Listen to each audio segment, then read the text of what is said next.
சும்மா வாயில போட்ட உடனே அப்படி கரைஞ்சு ஓடுற டெக்ஸ்சர். நான் இதுவரை செஞ்சு பார்த்ததுலயே ஒன் ஆஃப் தி பெஸ்ட் ரெசிபினா இதான்.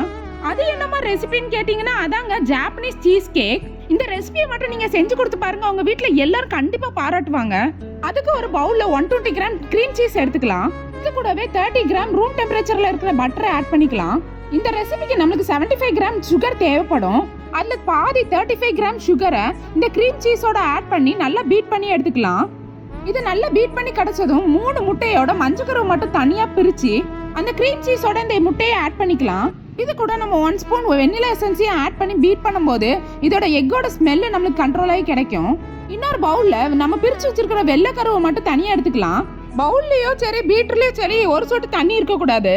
இதோட ஒரு 5 டிராப்ஸ் வினிகரையும் மிச்சம் இருக்கிற சுகரையும் ஆட் பண்ணி நல்லா பீட் பண்ணிக்கலாம். நல்ல ஃபோமி கன்சிஸ்டன்சியே வரணும். நல்லா ஸ்டிஃப் பீக் வர்ற வரையும் பீட் பண்ணி எடுத்துக்கலாம். இந்த கிரீம் சீஸ் மிக்சரோட 25 கிராம் மைதாவும் 15 கிராம் கார்ன்ஃப்ளவரையும் ஆட் பண்ணி நல்லா ஸ்லீவ் பண்ணி சேர்த்துக்கலாம். அது ஒன்று சேர்ந்து கலந்து வரவும் இதோட ஒரு 30 ml மில்கையும் ஆட் பண்ணி நல்லா கலந்து விட்டுக்கலாம். பேட்டர் நல்ல ரிப்பன் கன்சிஸ்டன்சில இருக்கும். இப்போ நம்ம பீட் பண்ண ஒயிட் எக்கோட ரெடி பண்ணி வச்சிருக்க கிரீம் சீஸ் பேட்டரை இதோட ஊத்திக்கலாம். இப்போ நல்லா மைல்டா கலந்து விட்டுக்கலாம். ரொம்ப ஓவர் மிக்ஸ் மட்டும் பண்ணிராதீங்க. கேக் நல்ல டெக்ஸ்சர்ல கிடைக்காது நம்மளுக்கு.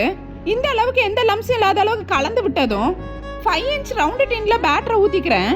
இப்போ அந்த டின்னை எடுத்து இன்னொரு பாத்திரத்துக்குள்ள வச்சுக்கிறேன். இதுல நல்ல சூடான வெண்ணெயை ஆட் பண்ணிக்கிறேன். நம்ம 2 பிரிவா பேக் பண்ணி எடுக்க போறோம். 200 டிகிரி செல்சியஸ்ல 15 மினிட்ஸும் திருப்பி 140 டிகிரி செல்சியஸ்ல 30 மினிட்ஸ் பேக் பண்ணி ஆஃப் பண்ண ஓவன்ல 30 மினிட்ஸ் அப்படியே விட்டுருங்க.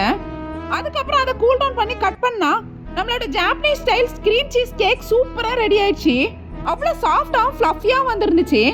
எங்க வீட்டு பசங்களுக்கு அவ்வளோ பிடிச்சிருந்துச்சு இந்த கேக்கு.